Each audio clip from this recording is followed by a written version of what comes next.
discussions tayo dito guys, dito sa ating challenge. Tapos meron din tayo dito mga i-discuss, CryptoBox, and yung questions ng community regarding Binance guys, no? So for today, short recap, tapos ano nga ba yung ginagawa ko when I get 2-3 consecutive losses dito guys, no? So sa akin guys ay temporary pause ng trades ko, ay play bowling muna, mga ganun na scenario, no? So much better din na aside from trading, kailangan meron ka din kahit isa or dalawang hobbies na kahit papano ma-refresh yung mindset mo, no? So today, important discussions tayo dito as well as CryptoBox guys, no? So quick recap lang tayo dito guys. Ito yung ating pinaka-journal sa ating challenge, no? So dito, check muna natin with FTM. So this is a loss, negative 8 BUSD. So check natin dito ano nga ba yung naging mistakes ko dito. So dito guys, I tag the mistakes na. So I chase nung market rally dito. Upon checking, market is on the uptrend right now. So I short setups dito, and then after that we got stop out, no? So type stops din yung nangyari dito. Kahapon pwede nyo panoorin guys yung discussions natin dito, setups natin dito with FTM, no? Ano yung nakita natin dito na mga probabilities, validations. So we can see some bearish divergence, pero if you check sa 4 hours time frame, mini chart, market is going to the upside, no? So another mistake on my end dito guys, and makikita natin I chase, no? And then type stops, no? So we recorded our mistakes, and hopefully in the future ay ma-heads up tayo sa mga gantong scenario, no? So balik muna tayo dito sa dashboard. So dito guys, by Monday, we'll start again a new setups dito. So beginning balance, add ko lang dito. We have remaining pa naman ng 9.26, no? I'll keep you posted dito guys sa ating YouTube channel. And punta muna tayo dito guys sa interview ni CC last December 28, mga community questions, no? So play natin to. And much better guys na meron tayong pinaka-ideas or magkaroon tayo dito ng kalinawan, no, na kung ano nga ba yung nangyayari with Binance, especially dun sa mga nag-aalangan, no. So this is for clarity. So resume natin.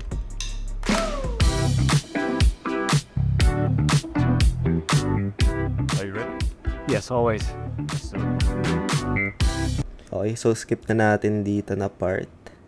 So dito guys, may questions dito na if Binance users withdraw their funds at the same time, will it collapse yung exchange? Short answer is no. We have more than 100% reserves on every single coin that we hold on behalf of our users.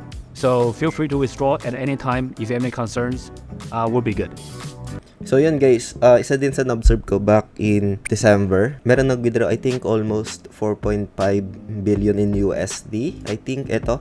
So dito guys, ito is data from CryptoQuant, no? So December 13, they mentioned dito na Binance has processed over 14 billion in USD in withdrawals this week alone according to on-chain data from CryptoQuant, no? So ito guys, makikita natin December 13 almost 4.5 billion yung na-process dito, and then okay naman yung exchange, no, as we observed, no. Meron silang 100% reserves. So Binance have more than 100% reserves on every single coin that Binance hold on behalf of their users guys, no. So panoorin ulit natin dito yung other questions. So next questions dito guys is if Binance goes bankrupt, would Trust Wallet be safe?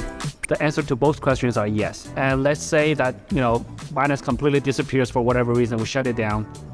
Trust Wallet is completely safe. So you control your private key. You need to make sure that you have a backup. It's safe. It has nothing to do with Binance. Binance, doesn't matter what happens to Binance, Trust Wallet is completely on your own. Okay guys, so yung Trust Wallet is that self-custody yan guys, no. So meaning hawak mo yung private keys, seed phrases. So kagaya siya ng hardware wallets pero sa cellphone mo siya ina-access, no. So next community questions tayo dito. How would you manage a situation like FTX collapse? So tingnan natin kung paano dito sasagutin ni How would I CZ. manage a situation like the FTX collapse? Well, first of all, the key is not to get into that situation first. It's not just when a crisis happened, what do you do? When you move tens of billions of user funds and lost it, that's kind of hard to manage. But even when that happens, I think the best things to do is stop everything, be transparent, communicate, be open. But more importantly, the trick is not to even go anywhere near that. So there's a few principles in business that you never violate. Never touch user funds. Keep them secure, keep them separate, and run a healthy business, or run a sustainable business. Don't take shortcuts. I think prevention is much more important than handling it. But don't try to fool anyone again. Okay guys, so upon checking dun sa on-chain data dito, isa sa mahalagang details or pinaka-informations din to. Kasi dito guys is on-chain data to. Mahirap PKN yung mga informations dito. So, nung time na nagbigay ng transparency report, it's a big move yun sa crypto exchange guys, no? And then for me siguro, hindi naman naabot si Binance ng more than 4 years.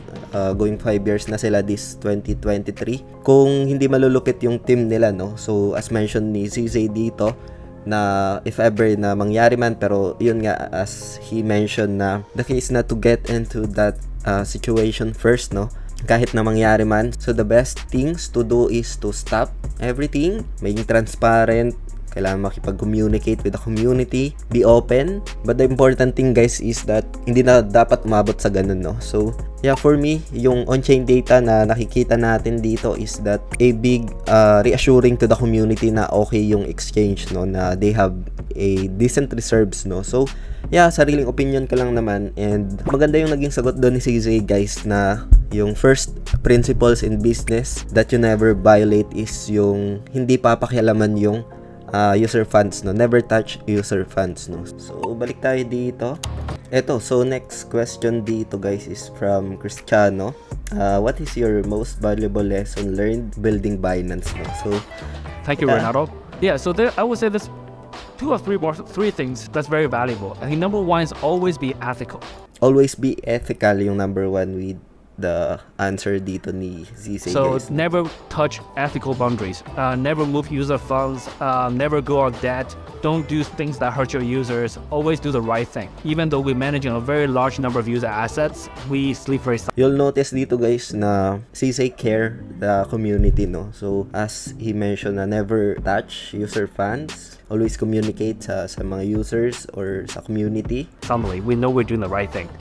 I think number two is build strong teams. And as mentioned kanina guys, they have these strong teams, no? I think at Binance we've been very lucky that we have a very strong team running Binance, and we together build a very successful platform. Number three. So building a strong teams, ma-observe naman natin yan sa platform, yung mga executions, kung how exchange works, tapos yung pagiging active ng community members as well as yung teams talaga ni Binance, no? Makikita natin yan sa every countries in terms of legalities. Sinisikap nila na makakuha ng mga licenses guys, no? So sa exchange naman itself, okay din yung mga executions, no? And if ever na merong mga issues, you can write sa support nila, you can reach out sa support nila, no? So next is to be in touch with the people, the community. It includes the users, the angels, the KOLs, the regulators, even the traditional financial players. So I think those are the three things I've learned that help Binance become very successful.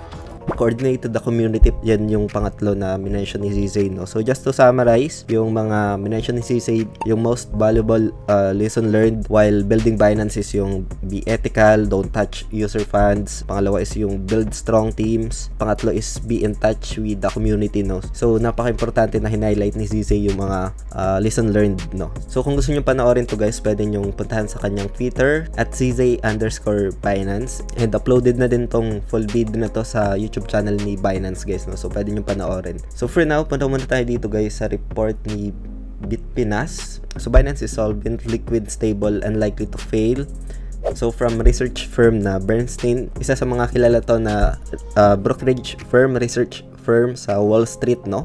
They mentioned dito that or they concluded that the global exchange Binance is likely to continue to thrive in future due to its solvency, liquidity, and stability during the bear market or crypto winter guys, no?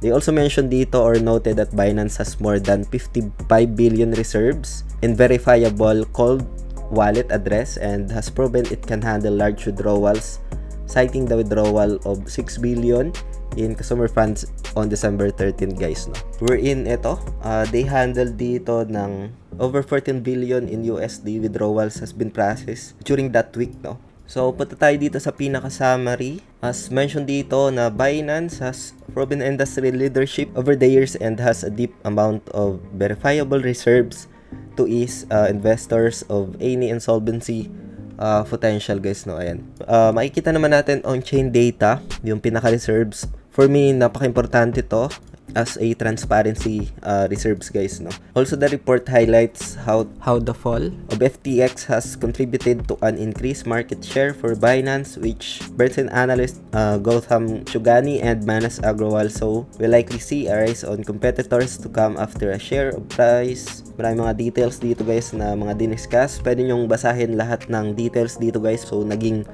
mas reputable for me yung exchange as they share yung mga transparency, proof of reserves, binigay nila yung pinaka data dito sa on-chain data, guys, no? Napaka-importante para sa akin yan. And yun, hopefully nagkaroon ka ng updates kung ano yung mga nangyari the past few days, the past few weeks dito. If you don't have Binance account yet, you can create an account. Ilalagay ko na lang sa description ng video na to. I'll give 20% discount, guys, sa mga hindi pa nakagawa ng account before. Continue natin yung challenge dito as well as magbibigay ulit ako dito ng crypto box, no? So ito, guys, yung ating crypto box. It's 0LKABSBZ, no? So yun, congrats sa mga makapag-claim. 18 users can claim this crypto box and BNB yung makukuha nyo. So sa mga wala pang account, pwede kayong gumawa ng account and makapag-claim ng crypto box sa mga videos natin na gagawin pa in the next coming days if ever man na hindi mo na-claim today yung crypto box, no? So just feel free to create a free account now. Nasa description ng video na to yung official link. Resume tayo, guys, by Monday ng ating trading challenge dito, guys, no? So yun, we have beginning balance pa naman na pwede natin gamitin sa mga susunod natin na challenges, guys, no? So yun, I'll do my best to share my ideas, experience dito sa community, sa mga nagtatanong. Much better din to ask questions, guys, sa ating comment, no? So yun lang for today. Maraming salamat ulit sa panunood. Ingat tayong lahat and bye for now.